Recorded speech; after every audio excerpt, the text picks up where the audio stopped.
Good morning students. कैसे हैं आप लोग? आशा करते हैं कि आप लोग अच्छे होंगे। इस कोरोना में भी आप अपना स्टडी जारी रखे हुए होंगे। आइए आज हम लोग कुछ टॉपिक पे बात करते हैं। आज हम लोग फिजिक्स को लेके चलते हैं। फिजिक्स के संदर्भ में बात करेंगे, उसके बाद फिर मोशन क्लास 9 का जो चैप्टर है मोशन, उसको स्टार्ट करते हैं। सबसे पहले हम लोग बात करते हैं आज फिजिक्स का। फिजिक्स है क्या? फिजिक्स का बात करेंगे। Physics is that branch of science in which we study about matter, energy and their mutual interaction mathematically। अर्थात फिजिक्स विज्ञान की वैसी शाखा है जिसके अंतर्गत हम लोग स्टडी करते हैं मैटर यानी कि पदार्थ का, एनर्जी का और उसके बीच मैथमेटिकल क्या रिलेशन है, पारस्परिक क्या संबंध है, उसका स्टडी हम लोग फिजिक्स के अंतर्गत करते हैं। फादर ऑफ फिजिक्स जो है वो सर आइजक न्यूटन को कहा जाता है, क्योंकि न्यूटन फिजिक्स के क्षेत्र में बहुत सारे कार्य किए, इसीलिए उन्हें फादर की उपाधि दी गई है। अब हम लोग बात करेंगे कि ये जो फिजिक्स है ये टर्म आया कहां से।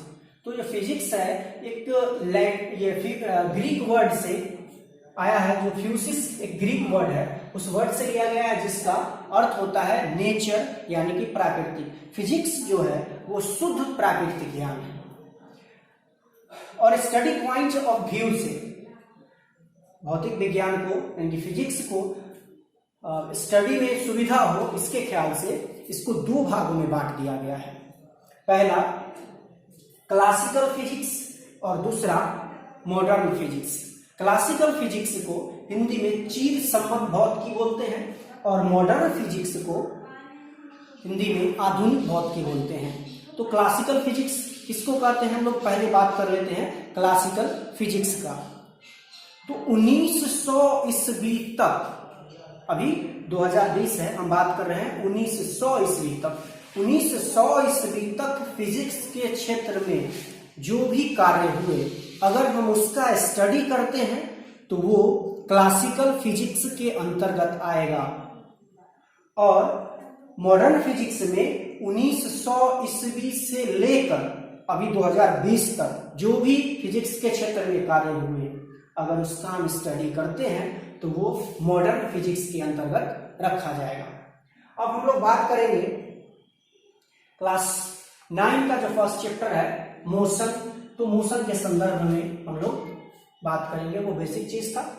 अब बात करते हैं मोशन का। मोशन कहते किसको है? जब कोई वस्तु समय के सापेक्ष अपनी स्थिति को बदलते रहता है तो उसको हम मोशन में कहते हैं।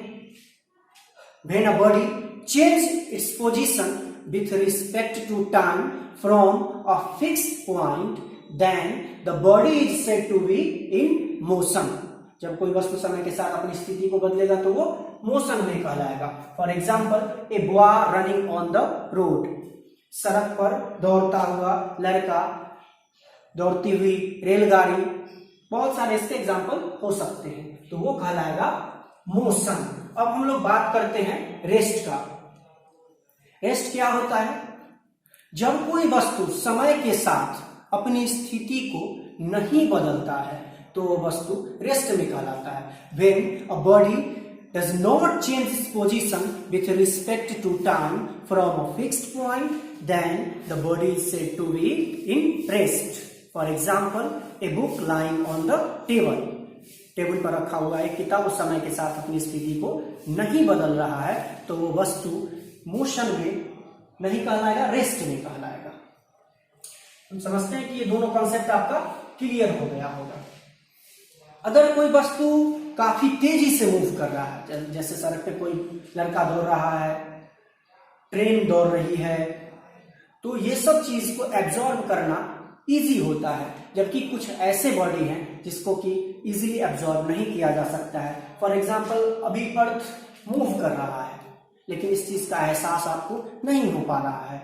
तो कोई वस्तु है वो काफी तेजी से मूव करता है, कोई बहुत स्लो मूव करता है, लेकिन वो भी कहलाएगा मोशन में। अब हम लोग बात करने वाले हैं डिस्टेंस का। डिस्टेंस होता क्या है? Distance the total movement of an object तो टोटल मूवमेंट होता है किसी ऑब्जेक्ट का without any regard of direction, और उसमें हम डायरेक्शन की चर्चा नहीं करेंगे, तो उसको हम डिस्टेंस कहते हैं। कह सकते हैं algebraic sum of all distance covered by an object और a body is called distance. इसको समझने का हम प्रयास भी करेंगे।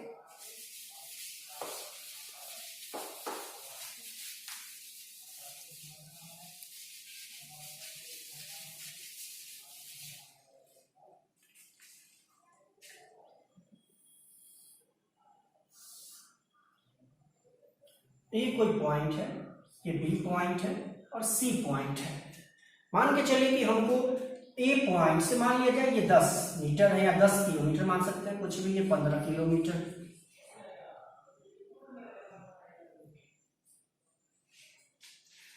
और हमको ए पॉइंट से आना है सी पॉइंट पर।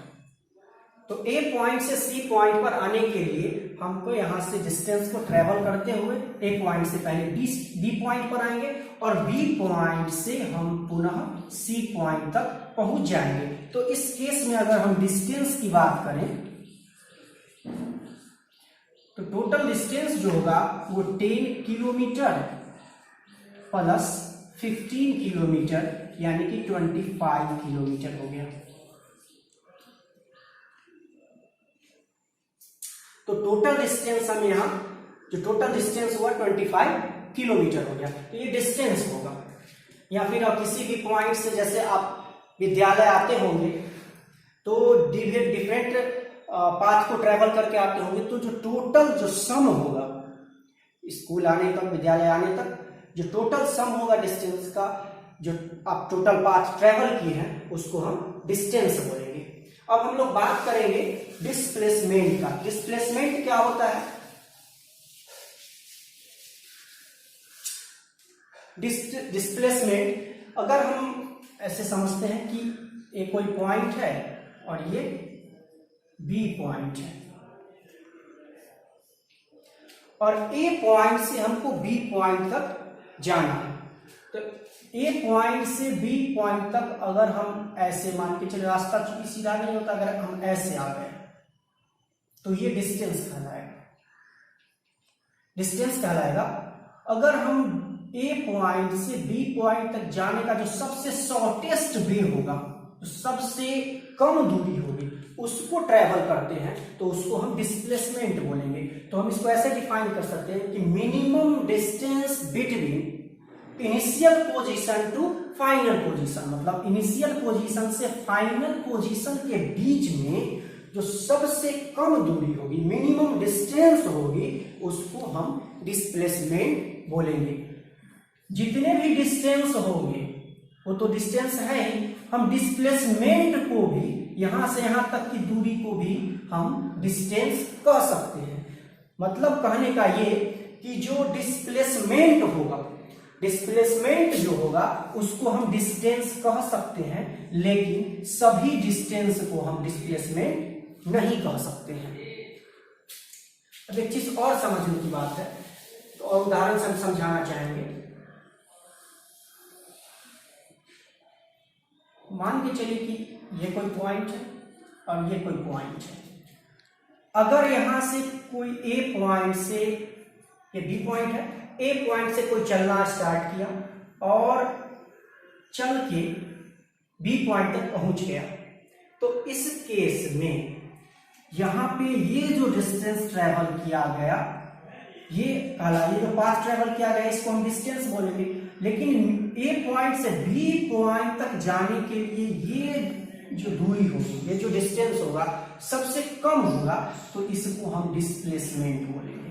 तो इनिशियल पॉइंट से फाइनल पॉइंट के बीच जो मिनिमम दूरी होती है, मिनिमम डिस्टेंस होती है, उसको हम डिस्प्लेसमेंट कहते हैं। एक चीज और समझने की बात है कि डिस्टेंस जो है वो स्केलर क्वांटिटी है और जो डिस्प्लेसमेंट है वो वेक्टर क्वांटिटी है। क्योंकि इसमें डायरेक्शन पता होता है, इसीलिए इसको वेक्टर क्वांटिटी कहा गया है और डिस्टेंस को स्केलर क्वांटिटी कहा गया है।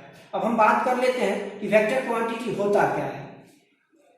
वेक्टर क्वांटिटी कहता है कि those quantity which has both magnitude as well as direction। मतलब वैसे फिजिकल क्वांटिटी, भौतिक राशि जिसमें मैग्नीट्यूड भी हो और डायरेक्शन भी हो, तो वैसे को हम वेक्टर क्वांटिटी कहते हैं। वेक्टर क्वांटिटी बहुत सारे हो सकते हैं, वेलोसिटी, एक्सीलरेशन, डिस्प्लेसमेंट, फोर्स, बहुत सारे उसके एग्जाम्पल हो सकते हैं। अब हम लोग बात करने वाले हैं scalar quantity. Scalar quantity those quantity which has magnitude only, जिसमें सिर्फ मैग्नीट्यूड होगा, उसको हम स्केलर क्वांटिटी कहेंगे। जैसे length, area, volume, temperature, energy, ये सब स्केलर क्वांटिटी है। हम इसको ऐसे भी समझ सकते हैं। फॉर एग्जाम्पल, अगर आप ये कहते हैं कि एक ट्रेन 10 किलोमीटर पर आवर के स्पीड से जा रहा है, 10 किलोमीटर पर आवर के स्पीड से जा रहा है, तो 10 किलोमीटर और स्टेटमेंट ये कि कोई ट्रेन 10 किलोमीटर के रफ्तार से ईस्ट डायरेक्शन में यानी कि पूरब की दिशा में जा रहा है। दो तरह के स्टेटमेंट मैंने लिया। पहला स्टेटमेंट कि 10 किलोमीटर प्रति घंटे की रफ्तार से जा रहा है, इसमें कहीं भी डायरेक्शन की चर्चा नहीं की गई। उसके बाद हम बोले कि ये एक ट्रेन 10 किलोमीटर प्रति घंटा की रफ्तार से पूरब दिशा में जा रही है। तो जब हम पूरब बोल दिए या ईस्ट बोल दिए, तो ऐसे कंडीशन में वो वेक्टर क्वांटिटी हो जाएगा, क्योंकि उसमें मैग्नीट्यूड के साथ साथ डायरेक्शन का भी पता चल गया।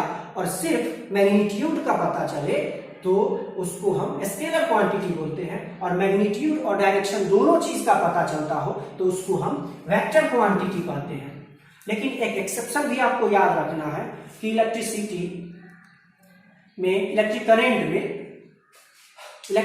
में मैग्नीट्यूड भी होता है और डायरेक्शन भी होता है, उसके बाद भी वो स्केलर क्वांटिटी है। इस चीज को आपको याद रखना है। बस अभी के लिए इतना ही, फिर अगले वीडियो में फिर बातचीत।